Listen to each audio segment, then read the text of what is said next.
Hello, everyone, and welcome to KFC SuperCoach TV for round 9. A very interesting week, I think, in KFC SuperCoach in terms of trades and what we do, mainly because the rookie situation is pretty dire. We'll get to our rookie expert, Dan Batten, to help us out there, hopefully, in a minute. But I think there's, it's just an interesting point in the season where people are taking some different paths. Do you just plow on regardless and pick whatever rookie happens to be around and hope you can just keep improving your team and hope we sort of get away with maybe not having much on the bench as backup, ride the wave there a bit, or do you just hit the brakes and wait a week or two until some of the rookies that we've got, gain a bit of value and maybe some others pop up and we can sort of start moving again? Or is there maybe another sideways way around this? So joining us to help answer your questions for the next half hour or so, we've got the Phantom dialing in from the lair, but also Dan, we need you because, rookies are few and far between, although I did see some news this morning. We might have one more playing this week, which might help. Jai Clark at the Cats is going to debut on Friday night. Is that going to solve our rookie crisis?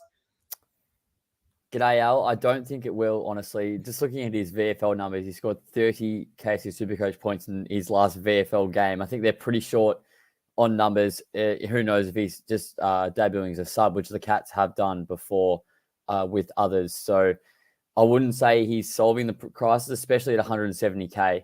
You're probably better off getting Rory Atkins, who he spoke at length about on the KFC SuperCoach podcast this week. I think I'm bringing him in for now, but rumor has it you're actually quite close to the Phantom right now, maybe even in the next room. Tell us a bit about that, Al. Oh, no, I'm not going to divulge anything. I've got to just establish the special. What's he look like? What does he look like? Well, he's got a black hat on, and but we'll just get him on the line here and see if he can explain what's going on. Phantom, welcome.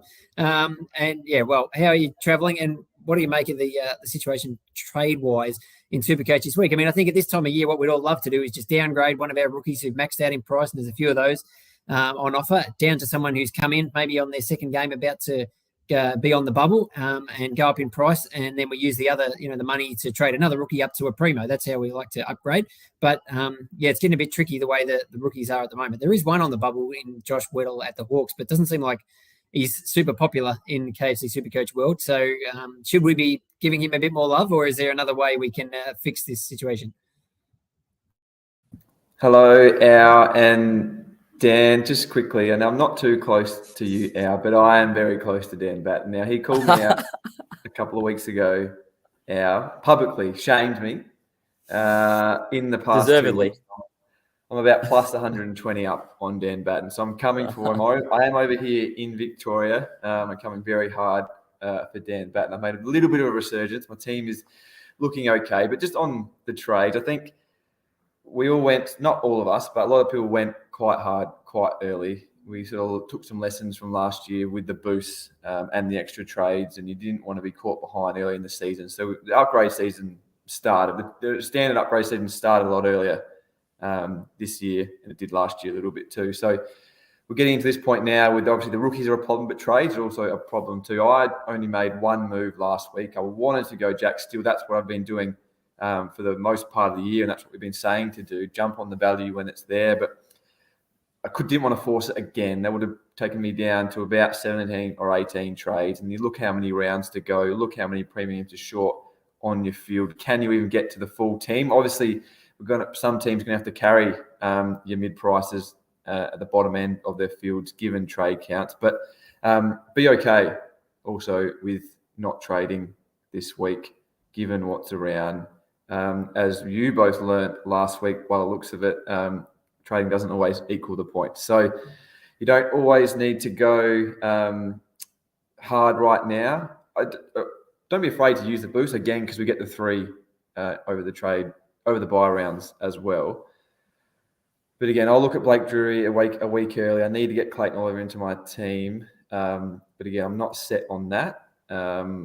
Just look at your team, hold fire if you need to, given what's around. Don't go forcing it. It's not always. Yes, we've harped on about falling behind, but there's sometimes it might not be the best way to go if you've gone hard early. You need to sort of take your foot off the gas a little bit potentially before the buy rounds approach.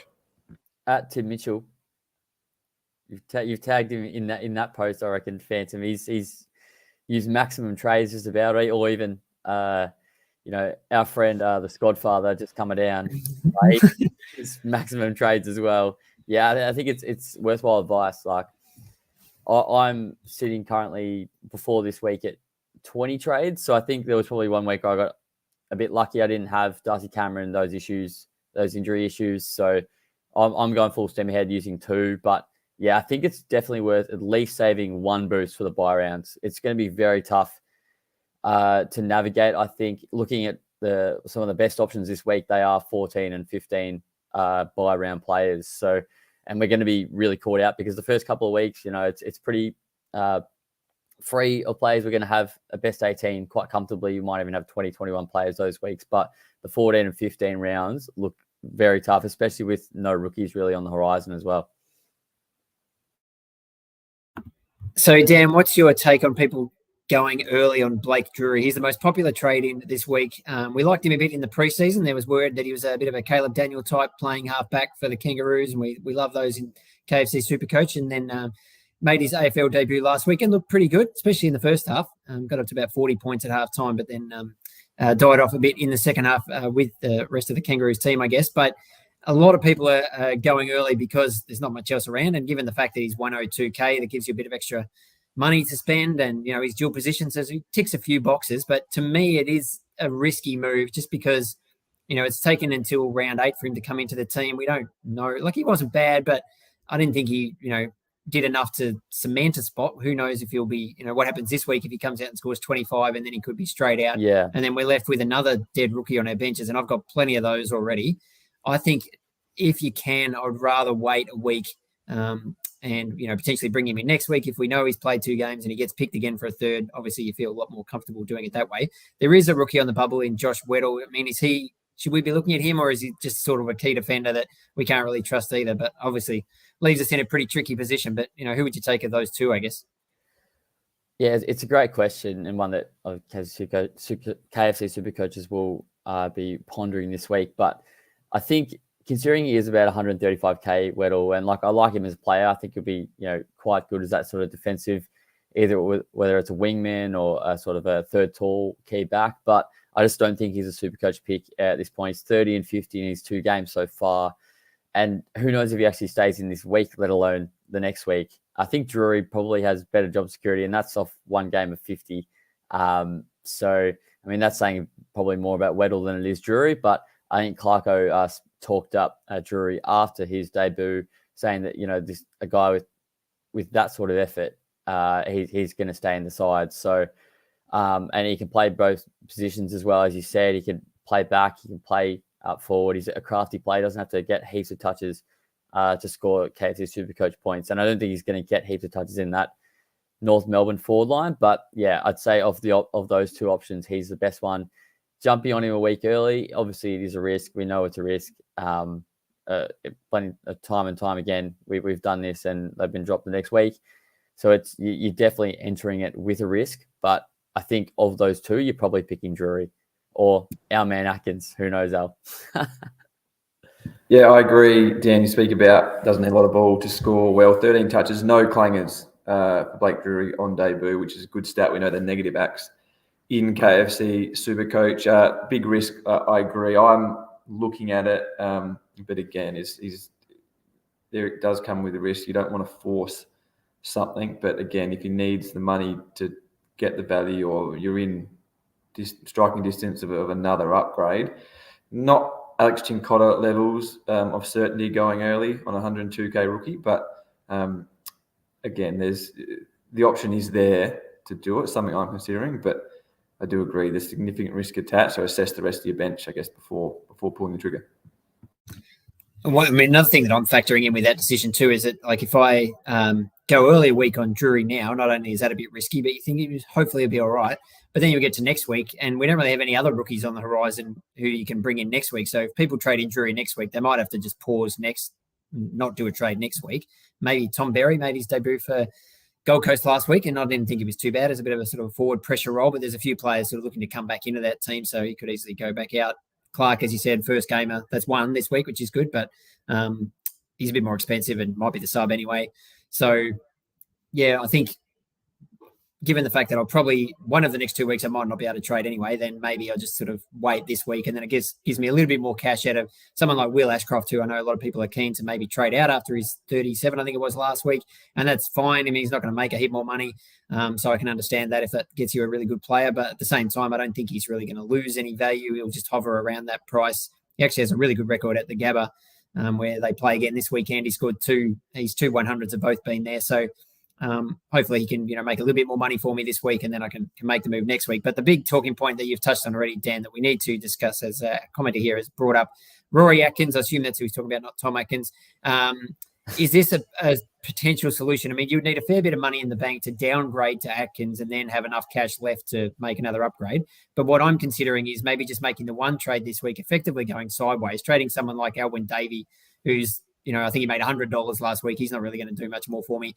Bring in Atkins, make about $5,000 or something on that deal, but then hopefully Atkins can score semi-decently, 60s, 70s, maybe on the field for a few weeks, which will be handy. Certainly, I'd rather have him than Alwyn Davey on the field if I need someone. And then maybe in a few weeks he's made $100,000, and that gives me some cash to actually go and spend, which is what we're really struggling with. And obviously, in a perfect scenario is he stays in the team and he's there during the buys, which would be amazing because Gold Coast have that friendly buy. So you were a big fan of him on our podcast a couple of days ago, and I was a bit skeptical, but I think you've nearly talked me around. Are you bringing him in? I think so, Al. I mean, I paid up for Brent Eagle last week, so anything is better than that as an elevated price rookie. But yeah, I think that I'm going to bring him in this week. I mean, there's a bit of upside with him. Obviously, he has averaged multiple seasons, averaging 70 before.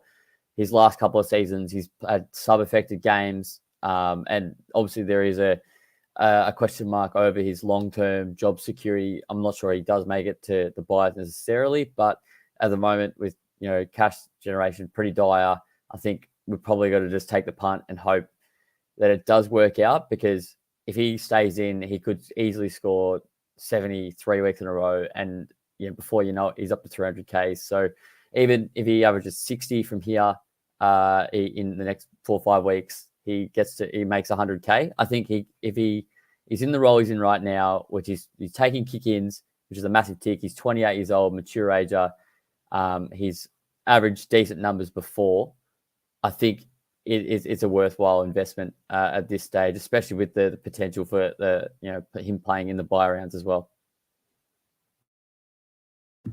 Yeah, it's an interesting one. Now you're probably going to ask me about Rory Atkins. 19 touches last week. He's played 19 kicks last week, I should say. He's played 19 games in his 3 years on Gold Coast list after coming across on that big deal from the Crows. And I think he's come out and said recently in a story that he became complacent and almost cost him his career. So he's obviously turned around his sort of work ethic and his mindset to push back into the side after starting again in the VFL this season. But far from a lock in that side. We thought Charlie Constable was pretty good in rounds 1 and 2.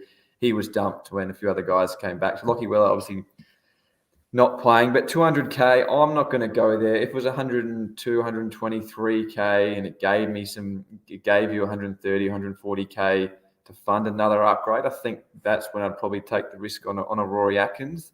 Again, to do the job, can he stay in the side long enough? Dan raised that question. I'm not going to go there, but again, we watched Rory Atkins quite closely. I was over here. I'm not over here, but back in South Australia, and follow what he's done or what he hasn't done, more to the point, on the Gold Coast. So I'm not going there. I understand why he would, but I don't love it. So the hipster, Dan, warned you last week about Bryn Teagle on the lair. You didn't listen to him.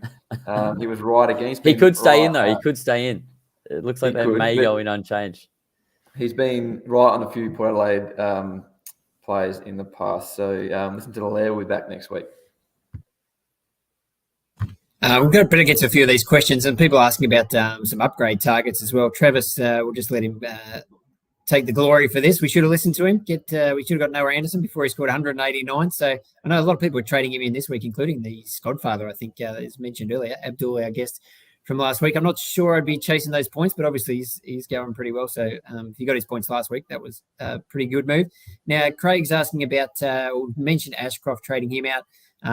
Bringing in Tom Green, I can't really see any issues with that. He hasn't gone up too much in price since he started the year, but he's really starting to hit his straps and putting out those 120, 130 scores that we love. Now, Dan, we sent you down to Moorabbin to suss out what's the deal with Rowan Marshall. So there was he finished the game last week on the bench, bit of an ankle issue. Do we think that, Ross seemed after the game to say, he's fine, he'll play next week. Is that where things stand? And would you, I guess, consider trading him out? And also Craig asking here about Max Gawn, who would be an option, I guess, too, for Brodie Grundy owners, who I think probably trying to jump off as quick as they can. Yeah, I think that the word was from Ross yesterday that he expected Gresham and Marshall to play on Sunday. Obviously, there was word yesterday that at training he was just doing light jogging. I think that's standard procedure, really, especially for a team has played on the Sunday, copped an injury, a minor injury, and then is playing the following Sunday. I think it's more the watch will be on Friday, and especially those who might have a Samson Ryan as backup potentially as a ruck forward.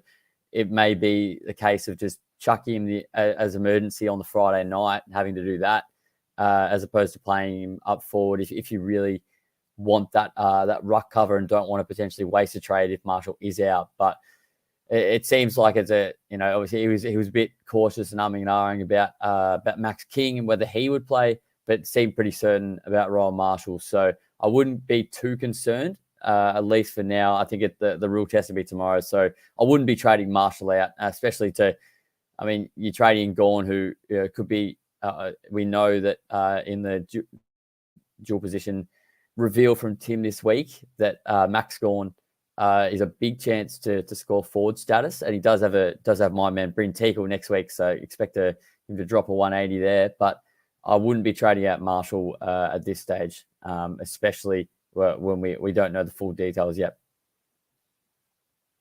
And what about what do you think of Gawn as an option if you're still stuck with Brodie Grundy?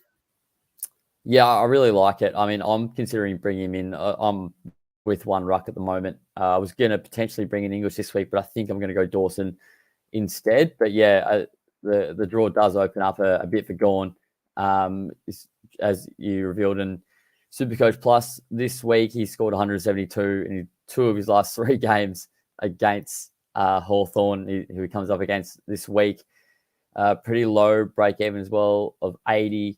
Should easily get that. And then he's got the power of Sean Darcy, who's a tough matchup, but then Tom De Koning and Darcy Cameron if he's back, and then Reece Stanley after that. And looking even after that, it's Matt Flynn. So it really does open up for him. He's playing a bit forward, but I don't think that really impacts his scoring too much. And as a forward, he's easily a top 6 to 8 forward, I think, with the ruck points he's getting, but also his impact forward as well.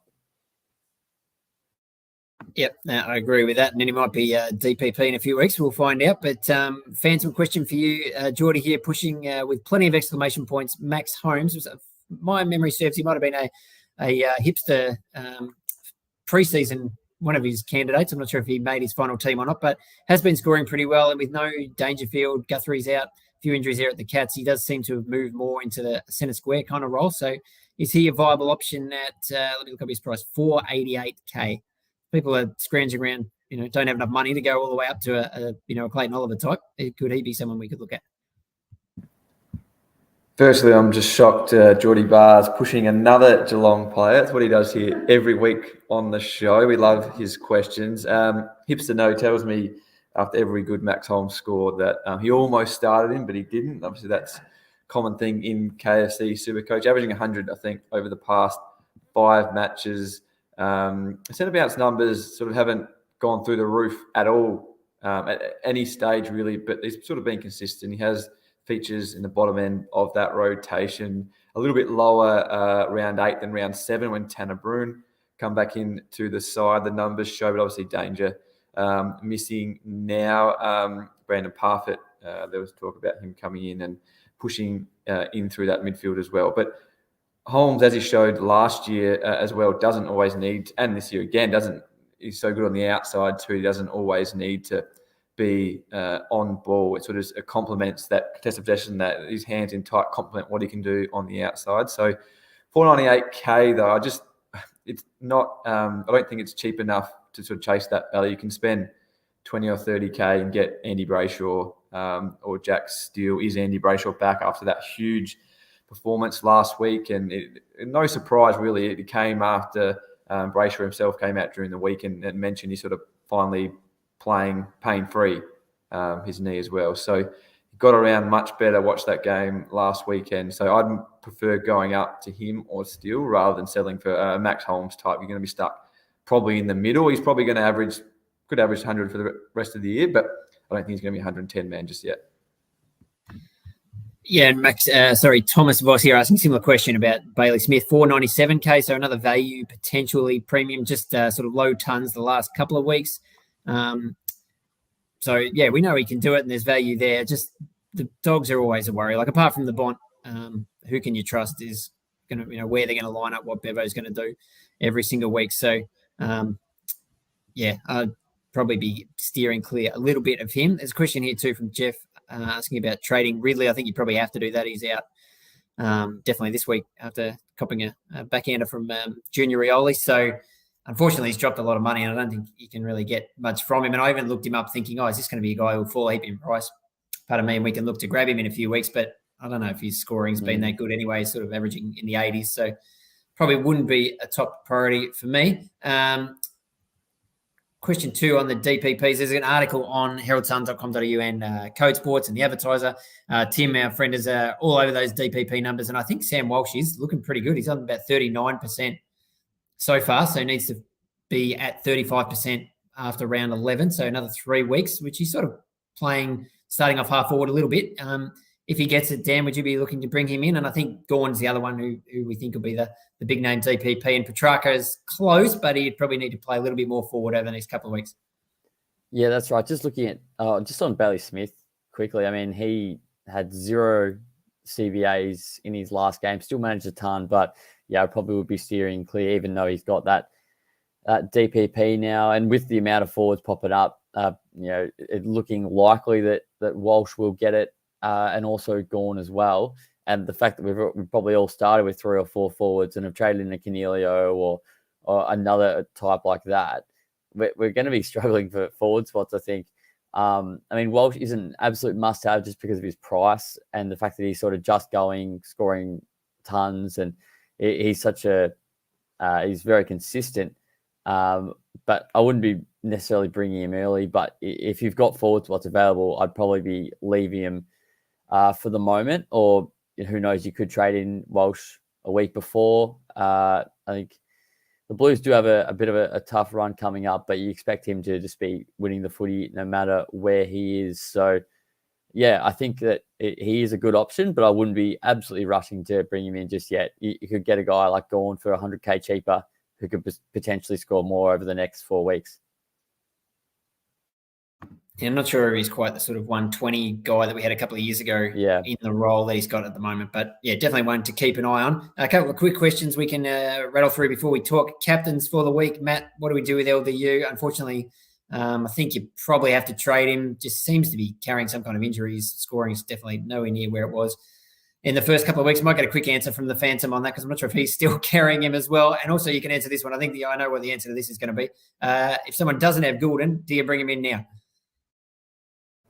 Firstly, on LDU, it is frustrating. He had that week off.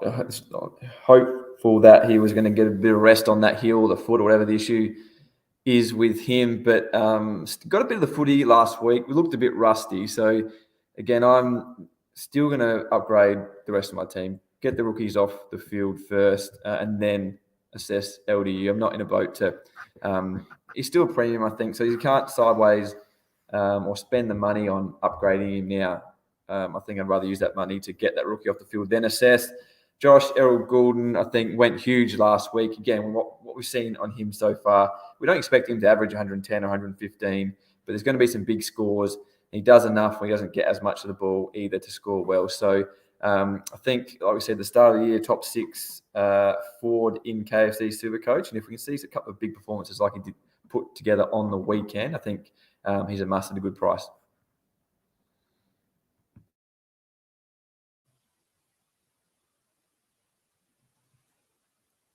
On mute, Al. Yeah, sorry, a few technical issues here. All right, hang on. Let's get into the real guts of it, because it's Friday night. The footy is on, and your KFC Friday night feast is on its way. Score free delivery on your Friday night footy feast every Friday when ordering through the KFC app or kfc.com.au. It's game on. And what about a Friday night feast this week? We've got 2 games, a double header on Friday night. If you don't mind, Dan, surely you can find a captain or a vice captain or both in the 2 big Friday nighters. Might have to just whack the VC on Rory Atkins, I think. At this stage, it's looking pretty grim in those 2 games. If you got any Cats player, I reckon that's the one. I wouldn't be chucking on Tim Taranto. Obviously, he's been in great form, but wouldn't be doing that in that match. But my VC this week, I think, is Marcus Bontempelli, the man that has slipped out of the Phantoms' grasp. He went LDU over the Bont, and obviously it's cost him big rankings. And imagine how far ahead of me in the last 2 weeks he'd be with Bontempelli in his side. So I think the VC Bont, get ahead of the Phantom and just lock in that 160 that he's gone in 2 of the last 4 weeks. You also mentioned on our podcast, Jordan Dawson has an amazing record at the Adelaide Oval, so I like him on Sunday. Phantom, any thoughts for non-Bont owners? There is, if you're a SuperCoach Plus subscriber, you'll see there's really handy little stats, and when you open a player profile about their upcoming opponent and their rankings in certain positions, and it shows that Bontempelli's opponent this week, Carlton, is actually the hardest team for midfielders to score against this year. So I'm not sure they do sort of so much a hard tagging job, but obviously there's some pretty good ball winners in there, and maybe it's not so easy for opposition players to get as many clearances and those kind of things. So maybe that's a little asterisk next to the Bont, but I thought he'd get some attention last week and decided not to captain him, and that proved to be definitely the wrong move. So I don't think I'll be making that mistake again. But where are you looking, Fan? I don't think Dan Batten has Jordan Dawson, so we can't talk about him now. But just quickly, I might have to double up on the KFC on Friday night, as you mentioned, 2 games. So a couple of orders off the app, I reckon. There's a couple of box meals, I reckon. But if you are trading in Noah Anderson after he went so big last week, could VC him potentially on a Friday night on the second game. We like high ceilings there, but I'm not going to do that. If I do bring in Clary Oliver, finally I'll VC him against the Hawks on Saturday afternoon into Jordan Dawson at home on the first game on Sunday against the Saints. Yeah, it sounds good. And the other one, just as a real backup, is Nick Dacos, who's been a little bit off the ball the last couple of weeks, but he's copped some pretty heavy attention, as we know, from taggers and just about everybody else on the Sydney team last week. But I don't think the Giants have tagged anyone this year, so I know they have in the past. But I reckon he can probably get back to his free running height. I mean, I think he's had 26, 27 disposals the last couple of weeks anyway, but if he can get back up into the 30s and 40s, which is what we love, he could put out another big score this week. But we'll have to wrap things up there. Thank you, Dan, for jumping on. Thanks, Phantom, for I think Dan might need to go and just check outside if the Phantom's lurking somewhere in the bushes outside his house. Is just trying to stalk him. Yeah, I did see someone with a knife walk past my window, so just watch out. He was wearing a black hat, I think, as well. So yeah, that's why I'm sort of, keeping very cautious at the moment. That was the one I pulled out of my back from put in there a couple of weeks ago. Very good, very good. All right, thank you, gentlemen. We'll keep the banter going. We'll track head-to-head scores, Phantom versus Dan Batten, as we go. But everybody out there, good luck with your trades. I think I'm going to get Rory Atkins, so hopefully he goes well. I'll keep me watching the late game on the Friday night to see how Rory goes against the Eagles. But good luck, everybody, and we'll catch you next week.